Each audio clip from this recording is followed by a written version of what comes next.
Welcome বন্ধুসকল। তো নতুন এটি ভিডিঅ'লৈ সকলোকে স্বাগতম জনাইছোঁ।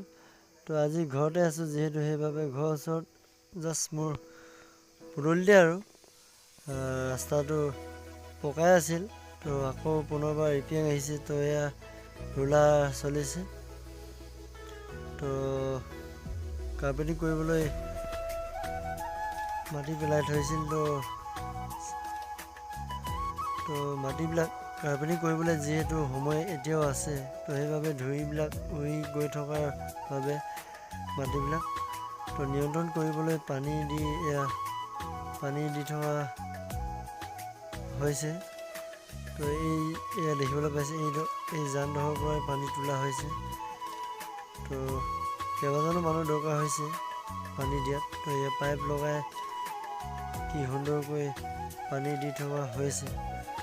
তো আপোনালোকে এয়া হৈছে আমাৰ ৰাইজৰ বাবে সুবিধা কৰি থকা হৈছে ৰাস্তা। দেখিছে পাইপ লগাই পানী দি থকা হৈছে। তো এইখনে হৈছে ৰোলাৰ, আজিকালি নতুন ডিজাইনৰ। তো আজিলৈ মোৰ ভিডিঅ'টো ইমান দেখাবলৈ পাইছোঁ। ধন্যবাদ, চাই থাকিব।